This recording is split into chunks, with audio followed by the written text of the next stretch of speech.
ஓம் சைராம். நல்லது நினைப்போம், நல்லதே நடக்கும். சீரடியிலிருந்து சாய் சச்சரிதம் உங்களுக்காக. இன்னைக்கு நம்ம 27வது நாள்ல 29வது அத்தியாயம் பார்க்க போறோம்.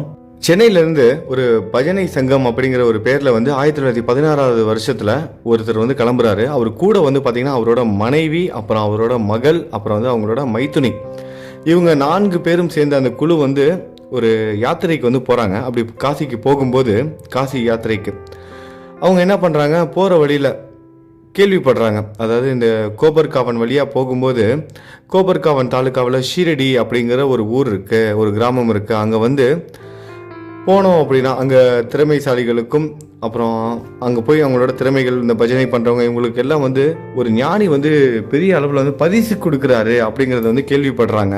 அதனால அவங்களும் ஷீரடிக்கு போயிட்டு பாபா கிட்ட இருந்து, அதாவது அங்கே ஒரு ஞானி இருக்கார்ல, அவர் தான் பாபா, அவர்கிட்ட இருந்து நம்ம நிறைய பரிசெல்லாம் வாங்கலாம் அப்படிங்கிற மாதிரி ஒரு எண்ணம் அவங்களுக்கு வருது. ஷீரடியில் சாய் பார்த்தீங்கன்னா சாய் பாபாவால் தட்சணையாக ஏராளமாக பணம் தினந்தோறும் சேகரிக்கப்பட்டது. பாபாவால் நிறைய பணம் காணிக்க நிறைய பேர் கொடுத்தாங்க. அது எல்லாம் தட்சணையாக ஏற்றுக்கிட்டார் பாபா. அந்த தொகையிலிருந்து பக்த கொண்டஜியின் மகளான அமனி என்ற 3 வயது குழந்தைக்கு பாபா தினந்தோறும் ₹1 கொடுப்பாராம். வேறு சிலருக்கு தினந்தோறும் 2 முதல் 5 வரையும் அதுக்கப்புறம் அமனியின் தாயாருக்கு, அந்த குழந்தையோட தாயாருக்கு தினந்தோறும் ₹6 மற்றும் அவர் விரும்பியவாறு மற்ற பக்தர்களுக்கு தினந்தோறும் ₹10 முதல் 20 வரையிலும், சமயத்தில் 50 கூட அவர் விநியோகித்தார். அதாவது நம்மளோட சாய் பார்த்துக்கோங்க, அந்த காலத்தில் ₹1 ₹2 எவ்வளோ பெரிய காசு. அவ்வளோ பணத்தையும் பாபா ₹20 ₹50 கணக்கு பார்க்காம எல்லாருக்கும் அள்ளி அள்ளி கொடுத்துருக்காரு. நிறைய காணிக்கைகள், நிறைய தட்சணை வந்தது ஒரு காலகட்டத்துக்கு அப்புறம். ஆனால் அப்படி எவ்வளோ காணிக்கை வந்தாலும் அவர் பாக்கெட்டில் ₹1 வச்சுக்கல. அன்னைக்கு இரவு முடிகிறதுக்குள்ள எல்லாத்துக்கும் விநியோகித்துருவார் நம்மளோட சாய். ₹1 கூட இருக்காது அவர்கிட்ட. கலெக்ட் பண்ணுற எல்லா அமௌண்ட்டும் என்ன பண்ணுவார், பகிர்ந்து எல்லாருக்கும் கொடுத்துருவார் அவரோட விருப்பத்துக்கு ஏற்ற மாதிரி. இவற்றை எல்லாம் கேள்விப்பட்டு அந்த கோஷ்டி ஷீரடிக்கு தங்கியது. அக்குழு மிக நன்றாக பஜனை செய்து மிக சிறந்த பாடல்களை எல்லாம் பாடியது. ஆனால் அந்தரங்கமாக அவர்கள் பணத்துக்காக ஆசைப்பட்டனர். அதாவது இந்த பஜனை பண்ணுறது, இந்த கீர்த்தனை பாடுறது, இதெல்லாம் ஒரு சேவை அப்படிங்கிற மாதிரி இல்லை. அதாவது பணம் சம்பாதிக்கலாம். இந்த மாதிரி கீர்த்தனை பண்ணும்போது, இது மாதிரி பஜனை பண்ணும்போது நம்ம எல்லாம் பார்த்துருப்போம். ஒரு இடத்துல ஒரு கோவிலில் எங்கேயாவது கீர்த்தனை பண்ணுறாங்கன்னா அந்த கோவிலில் சேர்ந்தவங்களோ இல்லை அந்த பொதுமக்களோ என்ன பண்ணுவாங்க, பணம் கொடுப்பாங்க. வாழ்கிறதுக்கு பணம் வேணும். ஆனால் இவங்களோட நோக்கம் முழுவதுமாக பணம் சம்பாதிப்பதிலேயே தான் அவங்களோட எண்ணம் இருந்திருக்கு. கடவுளை பற்றி பேசணும், நல்ல விஷயத்த சொல்லணும், அந்த மாதிரி எண்ணம் கிடையாது. நம்ம பார்த்தாலே தெரிஞ்சிடும்ல. ஒரு சில பேர்லாம் பார்த்தீங்க அப்படின்னா அப்படியே இனிக்க பேசுவாங்க கடவுளை பற்றி, அது இதுன்னு சொல்லிட்டு அவ்வளோ கீர்த்தனைகள் அது இதுன்னு எல்லாம் நடக்கும். ஆனால் முழுக்க வெறும் பணத்துக்காக மட்டுமே தான் அவங்க செஞ்சிட்டு இருப்பாங்க. அந்த மாதிரியான ஆட்கள் தான் இவங்களும். இவங்க அந்த பஜனை பண்ணுற, கீர்த்தனை பண்ணுறதெல்லாம் எதுக்காக, வெறும் பணத்துக்காக, வெறும் பணத்தாசை பிடிச்சவங்க. அந்த 3 பேரும் பேராசை பிடித்தவர்களாக இருந்தனர். ஆனால் அந்த வீட்டோட தலைவி, அந்த கூட வந்திருக்காங்களா அவரோட மனைவி, அவங்களோட குணம் மட்டும் வேறுபட்டது. அவளுக்கு பாபாவின் மேல் அன்பும் பிரியமும் இருந்தது. இவங்க எல்லாரும் ஷீரடிக்கு வராங்க. எல்லாம் எதுக்காக வராங்க, வெறும் பணத்துக்காக. காசிக்கு போகிற வழியில் இங்கே இங்கேயும் கொஞ்சம் பரிசு கிடைக்கும்னு வராங்க. பாபா அள்ளி அள்ளி பணம் கொடுப்பாருன்னு. அந்த அம்மா மட்டும் பார்த்திங்கன்னா அந்த மாதிரி எண்ணம் இல்லை. பாபா மேலே, பாபா விரும்ப ஆரம்பிச்சிட்டாங்க. பாபா மேலே அன்பு வந்துருச்சு அவங்களுக்கு, பாபா மேலே பக்தி வந்துருச்சு. பாபாவை பிரியத்தோடு பார்க்கணுன்னு அவங்களும் வராங்க. ஒரு நாள் மத்தியான ஆரத்தியின் போது அவளது பக்தி, நம்பிக்கை இவற்றில் பெருமகிழ்வடைந்த பாபா அவளுக்கு அவளது இஷ்ட தெய்வ காட்சியை அளித்தார். வழக்கப்படி சாயிநாதனுக்கு பதில் சீதாநாதனாக, அதாவது ராமனாக காட்சியளித்தார்.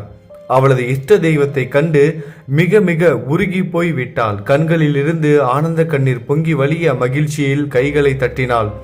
மக்கள் அவளது ஆனந்த நிலையை கண்டு அதிசயமுற்றனர். ஆனால் அதன் காரணத்தை அவர்கள் அறிய இயலவில்லை. எல்லாரும் வியந்து பார்க்குறாங்க, என்ன இந்த அம்மா மட்டும் கைத்தட்டி ஆரவாரம் பண்ணுறாங்க, சந்தோஷத்தால் துள்ளி குதிக்கிறாங்கன்னு. ஆனால் வேறு யாருக்கும் தெரியல. அங்கே சாய் ராமனா காட்சி கொடுத்தாரு. மற்றவங்க யாருக்கும் அந்த பெண்மணியோட உணர்வுகள் புரிஞ்சிக்க முடியல. புரியாதில்ல, அவங்களோட உணர்வுகள் அவங்களுக்கு தான் புரியும். பின்னர் மாலை பொழுதில் எல்லாவற்றையும் அவள் தன் கணவனுக்கு விளக்கினாள். சாய் பாபாவுக்கு பதிலாக அவள் எங்கனம் ராமரை கண்டார் என அவள் கூறினாள். அவரோட கணவருக்கு அந்த பெண்மணி சொல்றாங்க, எனக்கு சாய் ஆரத்தி டைம்ல ராமனா காட்சி கொடுத்தாரு அப்படின்னு. இவருக்கு நம்புறதுக்கு மனசு இல்லை. ஏன்னா இந்த பெண்மணி ரொம்ப சாமி பக்தி ரொம்ப அதிகம், ரொம்ப எளிமையானவள், ரொம்ப அடக்கமானவ, இவர் ரொம்ப சிந்திப்பா. அதனால இவளுக்கு ஒரு கற்பனை தான் இது, மன பிராந்தி தான் இது, மற்றபடி வேற எதுவும் கிடையாது அப்படின்னு அவர் நினைக்கிறாரு.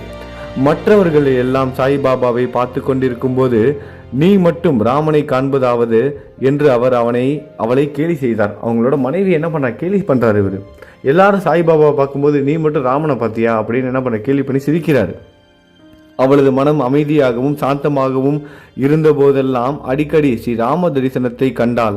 ஆதலால் அவள் இக்கூற்றுக்கு செவிசாய்க்கவில்லை. அற்புத காட்சி.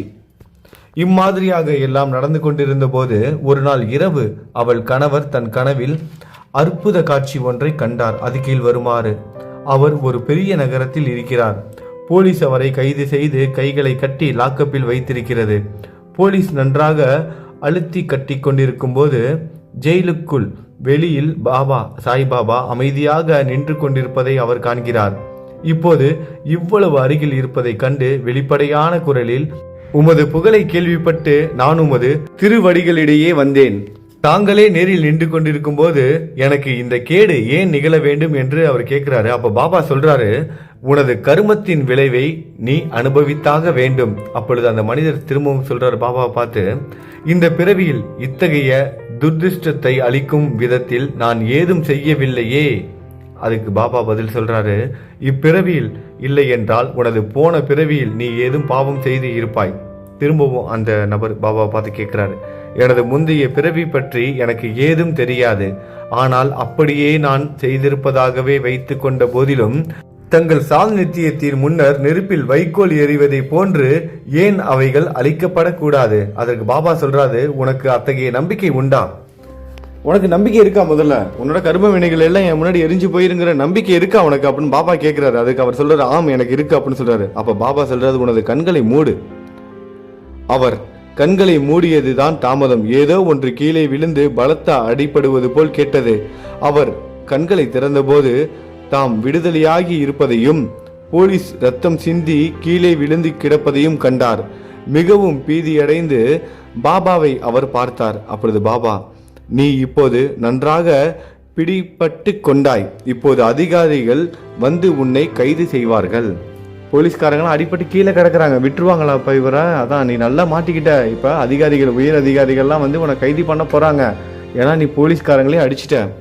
எல்லாம் அடிபட்டு ரத்தம் சிந்தி கீழே கிடக்குறாங்க. அப்போ அவர் கெஞ்சினார், தங்களை தவிர என்னை காப்பாற்றுவோர் வேறு யாரும் இல்லை, எப்படியாவது என்னை காப்பாற்றுங்கள் என்றார்.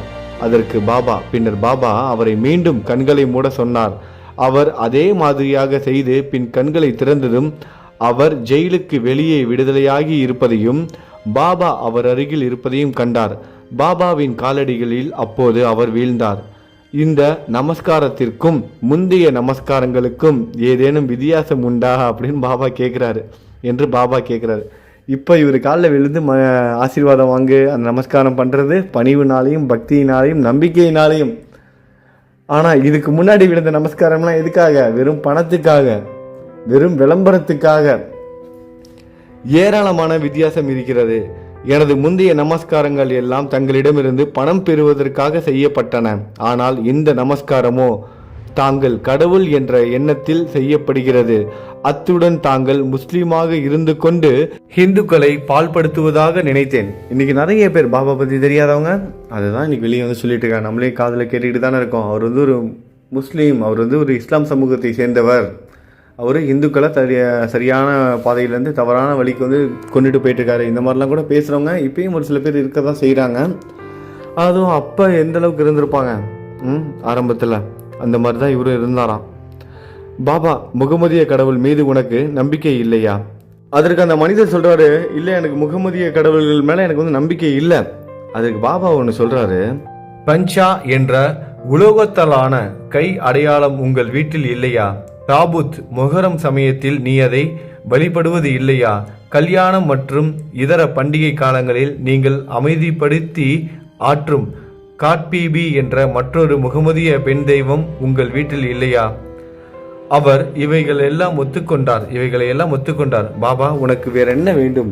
பாபா கேட்கிறாரு, உனக்கு வேற என்னதான் வேணும் அப்படின்னு. அப்ப அவர் சொல்றாரு, அவரது குரு ராம்தாஸின் தரிசனத்தை பெற அவர் மனதில் அவா ஒன்று எழுந்தது.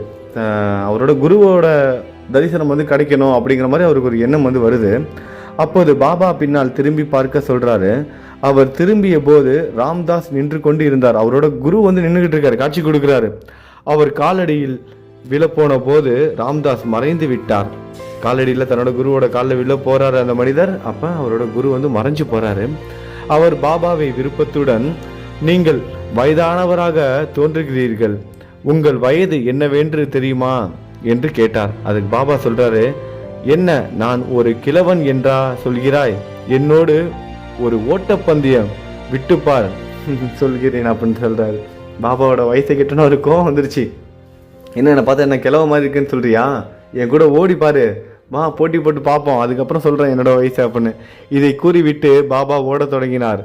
அவரும் பின்னால் ஓடினார். ஓடும்போது பாபா அவர் தம் பாதத்தில் எழும்பிய தூசியில் மறைந்து விட்டார். அவரும் கண் விழித்தார். விழித்த பின் கனவு காட்சியை பற்றி அவர் தீவிரமாக, இதெல்லாம் கனவுலேயே நடக்குது, தீவிரமாக சிந்திக்கிறார். கனவு தெளிஞ்சு எந்திரிச்சதுக்கு அப்புறம் அவரது மனோபாவனை முற்றிலுமாக மாறிவிட்டது. பாபாவின் பெருமையை அவர் உணர்ந்து கொண்டார். இதன் பின் அவரது அந்த பணம் பறிக்கும் குணம், சந்தேகம் மறைந்து ஒளிந்தன. பாபாவின் பாதாம்புயத்தில் உண்மையான பக்தி அவருக்கு ஏற்பட்டது. அக்காட்சி கனவுதான், அந்த காட்சி கனவுதான். ஆனால் கேட்கப்பட்ட வினா விடைகள் மிகவும் விறுவிறுப்பானதும் பொருள் சிரிந்ததுமாக இருந்தது. மறுநாள் காலை எல்லோரும் ஆர்த்திக்காக மசூதியில் கூடியிருந்த போது பாபா அவருக்கு 2 ரூபாய் மதிப்புள்ள இனிப்புகளையும் தம் பாக்கெட்டிலிருந்து 2 ரூபாய் நாணயமும் எடுத்து பிரசாதமாக கொடுத்தார். மேலும் சில நாட்கள் அவரை அங்கு தங்க செய்து, அல்லாஹ் உனக்கு தாராளமாக கொடுப்பார், உனக்கு எல்லாவித நன்மைகளையும் செய்வார் என்று கூறி ஆசி கூறினார். அவர் அங்கு அதிகமாக பணம் பெறவில்லை. ஆனால் அதற்கும் மேலானவைகளை பெற்றார். அதாவது பாபாவின் ஆசியை.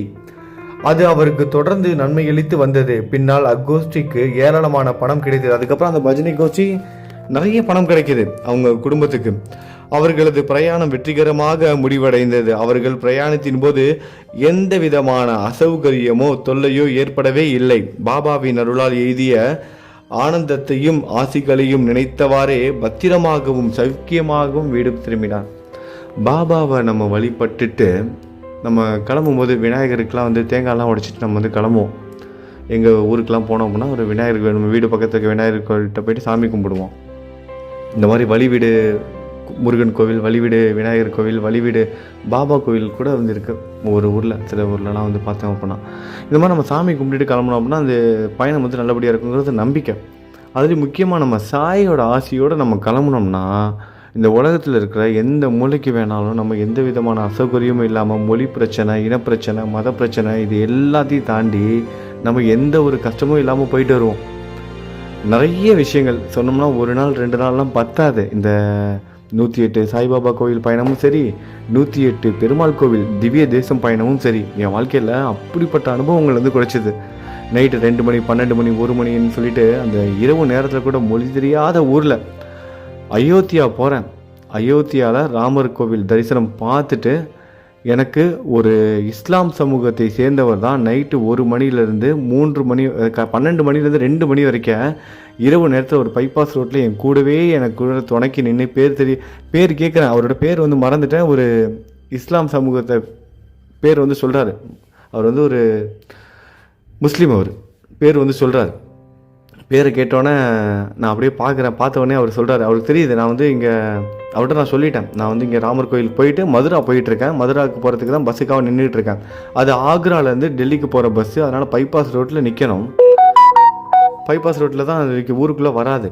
அங்கே வந்து நைட்டு 11 மணிக்கு வர பஸ்ஸு வந்து வரவே இல்லை. 12 மணி ஆயிடுச்சு. அதுக்கப்புறம் அங்கே லோக்கலில் இருக்க ஆளுங்க எல்லாம் போயிட்டாங்க. அந்த லோக்கலில் அந்த ஆட்டோ ஓட்டுறவங்க அவங்க இவங்கெல்லாம் அப்படியே யாரா தனியாக நின்றுட்டுருக்கான் அப்படிங்கிற மாதிரி என்னை சுற்ற ஆரம்பிச்சிட்டாங்க. எனக்கு கொஞ்சம் பயமாயிடுச்சு. ஏன்னா என் கையில் எல்லாம் பிடிங்கிட்டு போயிடுவாங்க. அந்த நேரத்தில் ஒரு இஸ்லாம் சமூகத்தை சேர்ந்தவர் தான். அவருக்கு என் கூடயே நான் ஒரு பேர் கேட்குறேன். அவர் பேர் சொன்னால் முஸ்லீம் பேர். அவர் சொல்கிறார், பயப்படாத, ஒன்றும் பிரச்சனை இல்லை, நான் உன் கூடவே இருந்து உன்னை ஏற்றி விட்டுட்டு போகிறேன், நான் ஒரு முஸ்லீம் தான், ஆனால் நீ பயப்படாத அப்படின்னு. எங்கே அயோத்தியாவில் நினச்சி பாருங்கள், எல்லாம் கற்பனைக்கு அப்பாற்பட்டிருக்கல. அந்த நேரத்தில் நான் பாபாவை தான் உணர்ந்தேன். அவரும் 2 மணி வரைக்கும் நின்று பஸ்ஸுக்காரங்க, ஏன்னா அவங்க ஹிந்தியில் பேசுகிறாங்க பஸ்ஸுக்காரங்க, அந்த நம்பர்லாம் வந்து ஆன்லைனில் எனக்கு மெசேஜ் வந்தது. ஆனால் நான் பேசுகிறேன், அவங்க பேசுகிறது எனக்கு வந்து புரியலை. எங்கள் பஸ்ஸு வந்துருச்சா இல்லை போயிடுச்சா லேட்டாக வந்துட்டுருக்கான்னு அவரே பேசி கம்யூனிகேட் பண்ணி எங்கே பஸ்ஸு நிற்குமோ அந்த இடத்துல என்னை நிற்க வச்சு பத்திரமா பஸ் ஏற்றி விட்டுட்டு 2 மணிக்கு நைட்டு 2 மணிக்கு கிளம்புறாரு. எல்லாம் சொல்கிறதுக்கு வார்த்தையே இல்லை. இந்த மாதிரி நிறைய விஷயங்கள் சொல்லிக்கிட்டே போகலாம். அதனால தான் அதே மாதிரி தான் இவங்களும் வந்து பத்திரமா அவங்களோட பயணம், அந்த காசி பயணம் வந்து நல்லபடியாக நடந்தது. அடுத்ததாக டெண்டுல்கர் குடும்பம். பாந்த்ராவில் டெண்டுல்கர் என்னும் குடும்பம் ஒன்று இருந்தது. அதன் உறுப்பினர்களாக எல்லோரும் பாபாவிடம் பக்தி பூண்டவர்களாக வாழ்ந்து வந்தனர். ஸ்ரீ சாய்நாத் பஜன் மாலா என்னும் 800 செயல்கள் கொண்ட ஒரு நூலை திருமதி சாவித்ரிபாயி டெண்டுல்கர் பதிப்பித்து இருக்கிறார். அது பாபாவின் லீலைகள் எல்லாம் விளக்குகிறது. பாபாவை பற்றி ஆர்வம் கொண்டோர் எல்லோரும் படிக்க உகந்த நூல் அது. பாபு டெண்டுல்கர் என்னும் அவர்களது புதல்வன் இரவும் பகலும் அரும்பாடுபட்டு படித்து கொண்டு இருந்தான். அவன் மருத்துவ பரீட்சைக்கு செல்ல வேண்டும். சில ஜோசியர்களை கலந்தாலோசித்ததன் காரணமாக அவனது ஜாதகத்தை பரிசீலித்து விட்டு கிரகங்கள் அவனுக்கு இவ்வருடம் சாதகமாக இல்லை என்றும், எனவே அடுத்த வருடம் அவன் பரீட்சைக்கு சென்றால் நிச்சயம் வெற்றி பெறுவான் என்றும் அவர்கள் கூறினார். இது அவனை கவலைக்குள்ளாக்கியது, நிலை கொள்ளாமல் இருக்க செய்தது. சில நாட்களுக்கு பின் அவனது தாயார் ஷீரடிக்கு சென்று பாபாவை கண்டாள். பல விஷயங்களுடன் சில நாட்களில் பரீட்சை எழுதவிருந்த தன் மகனின் கவலைக்கிடமான நிலைமையை அவள் பாபாவுக்கு கூறினாள். இதை கேட்டுவிட்டு பாபா கூறினார், உனது மகனிடம் என்னை நம்பும்படி சொல். ஜாதகம் கைரேகைக்காரர்களின் ஜோசியமாகிய முன்னோடி உரைகளை தூக்கி எறிந்துவிட்டு அவன் பாட்டுக்கு படித்து கொண்டிருக்கட்டும். பரீட்சையை அமைதியாக எழுதட்டும். அவன் இவ்வாண்டு தேறுவது உறுதி. என்னை நம்பும்படியும் ஏமாற்றமடைய வேண்டாம் என்றும் சொல். நல்லா கேட்டுக்கோங்க, பாபாவை நம்ப சொல்லுங்க. உங்களோட குழந்தைகளை, படிச்சுட்டு இருக்க குழந்தைகள் பாபாவை நம்பி, பாபா மேலே நம்பிக்கை வச்சு படிப்பில் கவனம் செலுத்தணும். அமைதியாக பரீட்சை எழுதணும். பாபா மற்றது எல்லாம் பார்த்துக்குவார். நிறைய பேர், நிறைய நண்பர்கள் படிப்புக்காக பிரார்த்தனை பண்ணிக்கிட்டே இருக்காங்க, தன்னோட குழந்தைகளுக்காக, தன்னோட பேர குழந்தைகளுக்காக. நிச்சயமாக உங்களோட வீட்டில் இருக்க குழந்தைகளுக்கு பாபா உதவி செய்வார். பாபாவை நம்புங்க, அவர் மேலே பாரத்தை போடுங்க. குழந்தைகளை நல்லா படிக்க சொல்லுங்கள், அது முக்கியம். பாபா என்ன சொல்லியிருக்காரு அதை நல்லா கவனித்து கேட்கணும். இந்த ஜாதகம் அது இதுன்னு நினச்சி குழப்பிக்க வேணாம். அவன் பாட்டுக்கு படித்து கொண்டிருக்கட்டும். அவனை என்ன பண்ணுங்க, விட்டுருங்க. நீ கோயிலுக்கு போ, அங்கே போ, இங்கே போன்னு சொல்லிட்டு போய்ட்டு, நீ போய் பாபா கோயிலுக்கு போ, அங்கே போய் சாமி கும்பிடு, அது இதுன்னு சொல்லிட்டு அவன் நேரத்தெல்லாம் வீணாக்க வேணாம். நீங்கள் சாமி கும்பிட்றீங்களா, அது போதும். அவன் பாட்டு படித்து கொண்டு இருக்கட்டும், அவன் பாட்டு படிச்சுக்கிட்டே இருக்கட்டும். வேற ஒன்றும் செல்ல வேணாம், ஒன்றும் பண்ணவும் வேணாம். பரீட்சையை அமைதியாக எழுதட்டும். அவன் இவ்வாண்டு தேறுவது உறுதி. என்னை நம்பும்படியும் ஏமாற்றம் அடைய வேண்டாம் என்றும் சொல். நம்பிக்கை மட்டும் வைங்க பாபா மேலே. அந்த குழந்தைகிட்ட சொல்லுங்கள், உங்கள் வீட்டில் பரீட்சை எழுதுகிற குழந்தைங்க இருந்துச்சு அப்படின்னா, படிக்கிற குழந்தைங்கள்ட்ட பாபாவை நம்பு, நீவும் படிப்பில் கான்சன்ட்ரேஷன் பண்ணு, அமைதியாக இரு, அவரை நம்புனேன்னா நீ நல்ல மார்க் எடுப்ப, தேர்ச்சி அடைவேன்னு ஊக்கம் மட்டும் கொடுங்க. தாய் வீட்டுக்கு திரும்பி வந்து அந்த அம்மா தன்னோட வீட்டுக்கு திரும்பி வந்து இந்த செய்தியை மகனுக்கு தெரிவித்தாள். பின்னர் அவன் கஷ்டப்பட்டு படித்து உரிய காலத்தில் பரீட்சையும் எழுதினான். நல்லா கவனிக்கணும், சாமி மட்டும் கும்பிட்டா பார்த்தாது, கஷ்டப்பட்டு படிக்கணும்.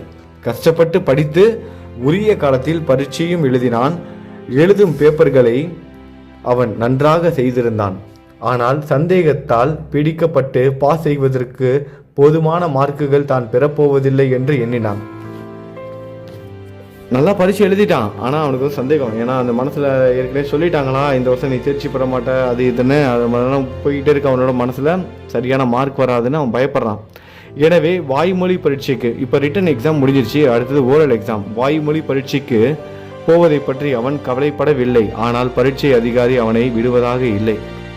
அவன் எழுதிய பேப்பர்களில் பாஸ் செய்து விட்டதாகவும் வாய்மொழி பரீட்சைக்கு அவன் வரவேண்டும் என்றும் சக மாணவன் ஒருவன் மூலம் செய்தி அனுப்பினார்.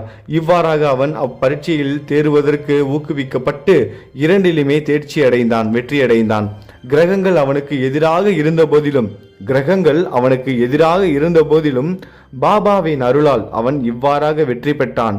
ஐயங்களும் கஷ்டங்களும் நம்மை சற்றே அசைத்து நம்பிக்கையை உறுதிப்படுத்தவே சூழ்கின்றன என்பதை இங்கே அறிய வேண்டும். இந்த பயம், கஷ்டம் இதெல்லாம் வரும்போது நமக்கு என்ன ஆகணும், நம்மளோட நம்பிக்கை இன்னும் அதிகமாகணும். அதை உறுதிப்படுத்துறதுக்காக தான் இந்த மாதிரியான சந்தேகம், கஷ்டம்லாம் கூட வருது. இந்த மாதிரி நம்ம வந்து அதை பாசிட்டிவாக எடுத்துக்கணும். நாம் வாழ்க்கையில் சோதனைக்குள்ளாக்கப்படுகிறோம். முழு நம்பிக்கையுடன் பாபாவை பற்றி கொண்டு நமது முயற்சிகளை தொடர்ந்து செய்வோமேயானால் நமது முயற்சிகள் அனைத்து முடிவாக வெற்றி முடி சூட்டப்பெறும். இந்த பையனின் தந்தையாரான ரகுநாத் ராவ் பம்பாயில் உள்ள வெளிநாட்டு வாணிப கம்பெனி ஒன்றில் பணியாற்றி வந்தார். வயதாகிவிட்டபடியால் அவரால் வேலையை சரியாக செய்ய இயலவில்லை. எனவே அவர் ஓய்விற்காக விடுப்பு எடுக்க வேண்டியதாயிற்று. விடுமுறையின் போது அவர் தேகநிலை முன்னேறாததால் லீவை அதிகப்படுத்துவதோ அல்லது வேலையிலிருந்து ஓய்வு பெறுவதோ தவிர்க்க முடியாததாகிவிட்டது. அவர் முதுமையும் நம்பிக்கையும் வாய்ந்த பணியாளராக இருப்பதால், அவர் அனுபவம் வாய்ந்தவர், நம்பிக்கையும் உடையவர். அதனால அந்த ஸ்தாபனத்தின் முக்கிய மேனேஜர் அவருக்கு ஒரு பென்ஷனுடன் ஓய்வு கொடுக்க தீர்மானித்தார். அவர் என்ன பண்றாரு, ஒரு பென்ஷன், ஒரு ஓய்வூதியமும் கொடுக்க தீர்மானிக்கிறாங்க. எவ்வளவு பென்ஷன் கொடுப்பது போன்ற பிரச்சனை இத்தகைய தீர்மானத்திலிருந்து வந்தது. அவர் மாதம் ரூபாய் 150 பெற்று வந்தார். பென்ஷன் தொகையான ரூபாய் 75 வீட்டு செலவுகளை பராமரிக்க போதுமானவையாக இல்லை. எனவே அவர்கள் எல்லாம் இவ்விஷயத்தில் கவலையுற்றவர்களாக இருந்தனர். முடிவான ஏற்பாட்டுக்கு 15 தினங்களுக்கு முன்பாக பாபா திருமதி டெண்டுல்கரின் கனவில் தோன்றி, பென்ஷன் 100 ரூபாயாக அளிக்கப்பட வேண்டும் என நான் விரும்புகிறேன். இது உனக்கு திருப்தி தானே என்று பாபா கேட்கிறாரு. அதாவது இவரோட மாத சம்பளம் 150 ரூபாய். அதில் பாதி தான் ஓய்வூதியமாக கொடுப்பாங்க. ஆனால் அந்த பாதி ஓய்வூதியம் பத்தாது. அப்போ பாபா சொல்றாரு, ஓய்வூதியம் உனக்கு 75 ரூபாய் கிடையாது, 100 ரூபாயை கொடுக்க போறேன், உனக்கு சம்மதம் தானே, உனக்கு திருப்தி தானே அப்படின்னு அந்த அம்மா கிட்ட கேட்குறாங்க. பாபா கேட்குறாரு கனவுல. அப்பொழுது பாபா, இம்மாதிரி ஏன் என்னை கேட்க வேண்டும், நாங்கள் உங்களையே முழுவதும் நம்புகிறோம் என்று திருமதி டெண்டுல்கர் பதிலளித்தார். பாபா ரூபாய் 100 என்று கூறிய போதும் ரூபாய் 10 இன்னும் அதிகமாகவே கொடுக்கப்பட்டது. பாபா சொன்னதை விட இன்னும் அதிகமாகவே 110 ரூபாயா. அவர் வாங்கின சம்பளம் 150, ஆனா பென்ஷன் தொகை ஓய்வூதியம் எவ்வளவு, 110 ரூபாய், வெறும் 40 ரூபாய் தான் கம்மி. இது ஒரு விசேஷ நியதியாக தமது பக்தர்களுக்கு அத்தகைய அற்புதமான அன்பையும் பாதுகாப்பையும் பாபா நிச்சயமாகவே காண்பிக்கிறார் என்பதையும் உணர்த்துகிறது. அடுத்ததாக கேப்டன் ஹாடே. பிகானீரில் தங்கியிருந்த கேப்டன் ஹாடே என்பவர் பாபாவின் மிக பெரும் பக்தர். ஒருமுறை அவரது கனவில் பாபா தோன்றி, என்னை மறந்து விட்டாயா என்று கேட்டார். அதற்கு ஹாடே உடனே பாபாவின் பாதங்களை பிடித்து கொண்டு, தனது தாய் குழந்தை மறந்துவிட்டால் அது எங்கனும் காப்பாற்றப்படும். தனது தாயை ஒரு குழந்தை மறந்துருச்சுன்னா அந்த குழந்தை எப்படி காப்பாற்றப்படும், அந்த மாதிரி தான் நான் எப்படி உங்களை மறக்க முடியும், நான் என்னோட அம்மாவை மறப்பேனா, அப்போ எப்படி பாபா நான் உங்களை மறப்பேன் அப்படின்னு அவர் சொல்றாரு. பின்னர் ஹாடே தோட்டத்துக்கு சென்று அவரைக்காய் பறித்து ஒரு விருந்துக்கும் தட்சணைக்கும் ஏற்பாடு செய்துவிட்டு அவைகளை எல்லாம் பாபாவுக்கு சமர்ப்பிக்க இருந்தபோது விழித்து கொண்டார். சில நாட்களுக்கு பின் அவர் குவாலியர் வந்தவுடன் ஒரு நண்பருக்கு ரூபாய் 12 மணி ஆர்டர் மூலம் அனுப்பி ரூபாய் 2 மளிகை பொருட்களும் காய்கறிகளும் ரூபாய் 10 பாபாவுக்கு தட்சணையாக அளிக்கும் குறிப்பையும் அனுப்பியிருந்தார். அந்த நண்பர் ஷீரடிக்கு சென்று குறிப்பிட்ட ஜாமான்களை எல்லாம் வாங்கினார். ஆனால் காய்கறிகள் கிடைக்கவில்லை. அந்த நேரத்தில் தலையில் சுமந்து கொண்டு ஒரு கூடைக்காரி வீதியில் எதிர்பட்டாள். வியப்பிற்கேற்ப அந்த கூடையில் வேண்டிய அவரைக்காய் இருந்தது. அது வாங்கப்பட்டு மற்ற எல்லா பொருட்களுடன் சேர்த்து கேப்டன் ஹாடேயின் சார்பில் பாபாவுக்கு சமர்ப்பிக்கப்பட்டன. நிமோன்கர் அடுத்த நாள் நைவேத்தியம் சோறும் காயும் தயார் செய்து பாபாவுக்கு கேப்டன் ஹாடேயின் சார்பில் சமர்ப்பித்தார். சாப்பிடும்போது அவரைக்காயையே பாபா முதலில் எடுத்து சாப்பிட்டதையும் சாதம் முதலியவற்றை தொடாதது கண்டும் அனைவரும் அதிசயப்பட்டனர். இதை தன் நண்பன் மூலமாக கேட்டறிந்த ஹாடேயின் மகிழ்ச்சி அளவிட முடியாத அளவுக்கு போனது. இவர் கனவுல பாபாவுக்கு அவரைக்காய் வச்சு எப்படி விருந்து வச்சாரோ அதே மாதிரி அந்த அவரைக்காய் பொரியலை தான் பாபா என்ன பண்ணியிருக்காரு, விரும்பி சாப்பிட்ருக்காரு. நீங்களும் அவரைக்காய் செஞ்சு கொடுங்க. புனிதமாக்கப்பட்ட நாணயம். பாபாவின் ஸ்பரிசத்தால் புனிதமாக்கப்பட்ட நாணயம் ஒன்று தன் வீட்டில் இருக்க வேண்டும் என பிரிதொரு சமயத்தில் கேப்டன் ஹாடே விரும்பினார். ஷீரடிக்கு போய்க் கொண்டிருந்த நண்பர் ஒருவரை சந்தித்தார். அவரிடம் தமது நாணயத்தை அனுப்பினார். அந்த நண்பர் ஷீரடிக்கு சென்று நமஸ்கரித்த பின் முதலில் தமது ரூபாயை தட்சணையாக அவர் பாபாவுக்கு அளித்தார். அதை அவர் வாங்கி சட்டப்பையில் போட்டுக்கொண்டார். பாபா வாங்கி சட்டப்பையில போட்டார். பின்னர் நண்பர் ஹாடேயின் நாணயத்தை கொடுத்தார். அதை பாபா கையில் வாங்கி உற்று பார்த்து விட்டு தமது வலது கை கட்ட விரலால் சுண்டி விட்டு பிடித்து விளையாடினார். பின் அந்த நண்பரிடம் அவர் உதி பிரசாதத்துடன் இதை அதன் உரிமையாளரிடம் திருப்பிக் கொடு, அதாவது அந்த காயினை அந்த காசை தொட்ட உடனே பாபா அது உணர்ந்திருக்காரு பாருங்களேன். அவரோட நண்பர் அந்த கேப்டன் ஹாடேவோட நண்பர் என்ன பண்றாரு, அவரோட தட்சிணையை கொடுக்கும்போது பாபா அந்த காசை வாங்கி என்ன பண்ணார், அவரோட பாக்கெட்ல போட்டுக்கிட்டாரு. ஆனால் இவர் நண்பர் ஹார்டே வந்து என்ன பண்ணியிருக்காரு, கேப்டன் ஹார்டே வந்து எதுக்காக வந்து பணத்தை காசை வந்து கொடுத்து விட்டார். பாபா ஆசீர்வதிச்சு அந்த காசை வந்து கொடுக்கணும் நமக்கு, அதை நம்ம வீட்டில் வச்சுக்கணும்னு ஆசைப்பட்டார். அதே காயினை தொட்டோடனே பாபா வாங்கி பாக்கெட்டில் போடாமல் இதுக்கு முன்னாடி கொடுத்த காசை வாங்கி பாக்கெட்டில் போட்ட பாபா என்ன பண்ண, சுண்டி விட்டு விளாண்டு அது கூட உதவி பிரசாதத்தையும் வச்சு இந்த காசை அதோட உரிமையாளர்கிட்ட கொடுத்துரு. இவர் எதுவுமே சொல்லலை, இது என் நண்பரோட காசு, அவர் உங்கள் ஆசீர்வதிச்சு கொடுக்க சொன்னார், இதெல்லாம் எதுவுமே சொல்லலை. ஆனால் பாபாவுக்கு எல்லாமே தெரிஞ்சிருக்கு, அவரோட விருப்பத்தையும் நிறைவேற்றி வச்சிருக்காரு. அவர் நேர்லேயே வரல, இத்தனைக்கும் நண்பர்கிட்ட தான் கொடுத்து விட்டுருக்காரு.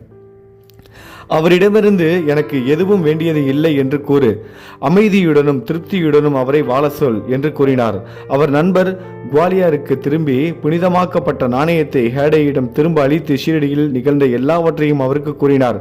இதை கேட்ட ஹாடே மிகவும் மகிழ்ந்து பாபா எப்போதும் தாம் விரும்பிய மாதிரியான நல்ல எண்ணங்களை ஊக்குவிக்கிறார் என்று உணர்ந்தார். பாபாவும் அதையே முறையாக நிறைவேற்றினார். அடுத்ததாக வாமன் நார்வேகர். இப்போது வாசகர்கள் மற்றொரு கதையை கேளுங்கள். வாமன் நார்வேகர் என்று அழைக்கப்படும் மனிதர் ஒருவர் பாபாவை மிகவும் நேசித்தார். அவர் ஒரு முறை ஒரு நாணயம் கொண்டு வந்தார். அதன் ஒரு பக்கத்தில் ராமர், சீதா, லக்ஷ்மணர் ஆகியவர்களின் உருவங்களும் மற்றொரு பக்கத்தில் கூப்பிய கரங்களுடன் ஆஞ்சநேயர் உருவமும் பொறிக்கப்பட்டு இருந்தது. அதை பாபா தமது ஸ்பரிசத்தால் புனிதப்படுத்தி உதியுடன் திருப்பி அளிக்க வேண்டும் என்ற எண்ணத்தில் பாபாவுக்கு அதை அவர் அளித்தார். ஆனால் பாபா உடனே அதை தம் பாக்கெட்டிற்குள் போட்டுக்கொண்டார். அவர் ஆசீர்வதிச்சுட்டு கொடுக்கணுங்கிறதுக்காக தான் அந்த சாமி காசை கொடுத்துருக்காரு. ஒரு பக்கெட் வந்து ராமர், சீதா, லக்ஷ்மணர் 3 பேர் இருக்காங்க. இன்னொரு பக்கத்தில் வந்து ஆஞ்சநேயர் வந்து 2 கைகளையும் கூப்பி சாமி கும்பிட்ற மாதிரி ஒரு படமும் வந்து இருந்திருக்கு. அந்த காசை பாபா கிட்ட கொடுக்குறாரு, ஆசீர்வதிச்சு பாபா கொடுக்கணுங்கிற ஒரு எண்ணத்தோட பாபா கிட்ட கொடுத்தாரு. ஆனால் பாபா என்ன பண்ணுறாரு, அவரோட பாக்கெட்டில் போட்டுட்டார். ஷாமா பின்னர் பாபாவுக்கு தெரிவித்து அதை திருப்பி அளிக்க வேண்டினார். ஷாமா கேட்குறாரு, அவர் உங்கள்கிட்ட காசு கொடுத்தது வந்து காணிக்கையாக கொடுக்கல, நீங்கள் ஆசீர்வதிச்சு கொடுக்கணுன்னு தான் அந்த காசை கொடுத்தாரு, அதை நீங்கள் கொடுங்க பாபா அப்படின்னு ஷாமா வந்து ரெக்கமெண்ட் பண்ணுறாரு. பாபா பின்னர் வாமன் ராவின் முன்னிலையில் இவ்வாறு பேசினார். அது ஏன் அவருக்கு திருப்பி அளிக்கப்பட வேண்டும்? அதை நாமே தான் வைத்துக்கொள்ள வேண்டும். அதற்காக ரூபாய் 25 கொடுத்தாரே, ஆனால் அது திருப்பி அளிக்கப்படும். அதெல்லாம் திருப்பிலாம் தர முடியாது, நான் தான் வச்சுக்குவேன், அது நமக்கு தான் சேரும். அவர் அதுக்காக 25 ரூபாய் கொடுத்தா நான் அதெல்லாம் திருப்பி தரேன் அப்படின்னு சொல்கிறாரு. அதுக்கு வாமன் ராவ் அந்த பக்தர் என்ன பண்ணுறாரு, ரூபாய் 25 சேகரித்து அங்கே இங்கேயும் கலெக்ட் பண்ணி என்ன பண்ணுறாரு, அவற்றை பாபாவின் முன்னிலையில் வைத்தார். 25 ரூபாய் கலெக்ட் பண்ணி அவர் பாபா முன்னிலையில் வைக்கிறாரு. பின்னர் பாபா அந்த நாணயத்தின் மதிப்பு 25 ரூபாயை விட மிக மிக அதிகமாகும். ஷாமா, இந்த ரூபாயை எடுத்து நமது ஸ்டோரில் வைத்துக்கொள், நம்மளோட ஸ்டோரில் கஜானாவில் சேர்த்துரு அப்படின்னு ஷாமா சொல்கிறார் பாபா. அது எந்த ஸ்டோர்னு அவருக்கு தான் தெரியும். பாபாவுக்கு எது ஸ்டோரு, அன்னன்னைக்கு காசை அன்னன்னைக்கு செலவு பண்ணிடுவார், அதாவது எல்லாத்தையும் கொடுத்துருவார். நாணயத்தை உடனே பூஜை அறையில் வைத்து வழிபடு என்றார். இந்த நாணயத்தை சாமி அறையில் வச்சு வழிபடு அப்படின்னு சொல்லி கொடுக்குறாரு. பாபா இம்மாதிரியான செயலை ஏன் பின்பற்றினார் என்பதை கேட்க ஒருவருக்கும் தெரியவில்லை. பாபா ஏன் இப்படி பண்ணார்? அந்த ஒரு காசை வாங்குறதுக்கு என்ன பண்ணார், அவர் 25 ரூபாய் காசை வந்து வாங்கிட்டு தான் கொடுத்தாரு. அந்த பக்தரும் வந்து கொடுத்தாரு. பாபா ஏன் இதை செஞ்சார் அப்படிங்கிறதுக்கு கேட்கறதுக்கான தைரியம் யாருக்கும் எதுவுமே கிடையாது. ஏதோ ஒரு காரணம், 25 ரூபாய் ஏதோ அவருக்கு இதுக்கு முன்னாடி ஏதாவது தெய்வத்துக்கு வேண்டுதல் வச்சு நிறைவேற்றாமல் இருந்திருக்கலாம், இல்லை அதை வந்து அவர் தர்மம் செய்யணும், அதனால அவரோட கர்மம் போகணும் அப்படிங்கிற மாதிரி இருந்திருக்கலாம். இப்படி ஏகப்பட்ட காரணங்கள் இருந்திருக்கும். ஆனால் இதுக்கான காரணங்களை கேட்பதற்கான தைரியம் யாருக்கும் அங்கே இல்லை. ஒருவருக்கும் எது மிக சிறந்தது, மிக பொருத்தமானது என்பதை பாபா மட்டுமே அறிவார். ஒருவர் என்ன செய்யணும், யார் காசு கொடுக்கணும், யார் அன்னதானம் பண்ணணும், யார் மற்றவங்களுக்கு வேலை வாங்கி கொடுக்கணும், யார் மற்றவங்களுக்கு படிக்க வைக்கணும், யார் மற்றவங்களுக்கு ஆறுதலாக இருக்கணும், யார் அவங்களோட குடும்பத்தை பார்த்துக்கணும், யார் அவங்களோட குடும்ப கடமையை ஒழுங்காக பார்த்துக்கணும், இது மாதிரி நிறைய விஷயங்கள். யாருக்கு எது சிறந்தது எது தேவையில்லாததுங்கிறது பாபாவுக்கு மட்டும்தான் தெரியும். அவங்களோட வாழ்க்கைக்கு அவங்களோட கர்ம வினையை நீக்குவதற்கு யாருக்கு என்ன பண்ணணும். ஒரு சில பேர் வீட்டில் சாமி கும்பிட்டா போதும், ஒரு சில பேர் கோயிலாக போகிற மாதிரி இருக்கும், சில பேர் தீர்த்த யாத்திரைகள் போகிற மாதிரி இருக்கும். இந்த மாதிரி பல விஷயங்கள் இருக்கும்ல, அதெல்லாம் எதுவுமே நமக்கு தெரியாது. பாபாவுக்கு மட்டும்தான் தெரியும். நம்மளோட சாய்க்கு மட்டும்தான் நமக்கு எது பொருத்தமானது என்பது அவருக்கு மட்டுமே தெரியும். அதனால் அவர்கிட்ட சரணடைவோம், அவரே நம்மளை நல்ல வழிக்கு கொண்டுட்டு போயிடுவார். ஸ்ரீ சாயியை பணிக, அனைவருக்கும் சாந்தி நிலவட்டும். ஓம் சாய்ராம். நல்லதை நினைப்போம், நல்லதை நடக்கும். ஓம் சாய்ராம்.